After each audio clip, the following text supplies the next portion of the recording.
इस वीडियो में हम तीन चीज़ देखेंगे, dressing process, drawing process and glazing and grinding wheel.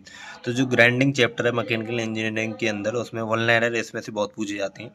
तो बेसिकली थ्योरी हम देखेंगे। तो सबसे पहले ग्लेजिंग एंड ग्राइंडिंग व्हील। तो जो ग्राइंडिंग व्हील हमारा होता है वो बेसिकली किसी भी वर्क पीस को जब हम ग्राइंडिंग करते हैं उसकी, तो उसका जो व्हील है उसका जो उसमें जो पार्टिकल होते हैं एब्रेसिव, जिसकी वजह से कोई भी मटेरियल रिमूव होता है, तो वो एक टाइम के साथ चिकना सा होता जाता है। चिकना सा मतलब है उसकी जो ब्लंट जो खुरदरा पार्ट होता है, जिससे कि वर्क पीस की हम फिनिशिंग करते हैं, वो एक इस चिकना सा होता जाता है। मतलब उसकी टेंडेंसी वर्क पीस को बेसिकली चिकना करने की वो कम होती जाती है। तो ऐसे यहाँ पर देखो, when wheel surface becomes smooth and shining then it is said to be glazed. तो उसी चीज को ग्लेज कहते हैं या फिर ग्लेजिंग कहते हैं, ठीक है।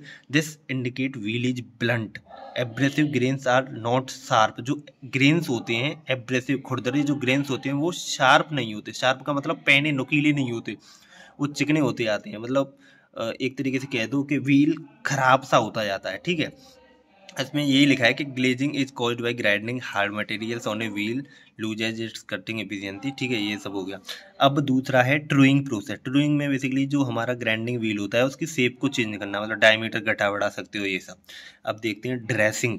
ये भी बहुत होता है, बहुत पूछा जाता है। Wheel dressing is defined the act of improving the cutting action. अब यहाँ पर जो ग्लेजिंग हुई है व्हील की, अब उसको अच्छा बनाना, मतलब काटने योग्य बनाना। इसकी जो एब्रेसिव ग्रेन्स हैं उनको खुरदरा बनाना ताकि वो काट सके, तो यही ड्रेसिंग कहलाता है। मतलब कि कटिंग एक्शन को अच्छा करना उसकी को। तो the act of improving the cutting action, it is also described as sharpening operation, ठीक है। तो ग्लेजिंग खराब खराब हो जाता है, एक तरीके से ऐसे याद कर लो, खराब को सही करने की प्रोसेस है ड्रेसिंग, और ये उसके शेप को चेंज करने की प्रोसेस है ड्राइंग।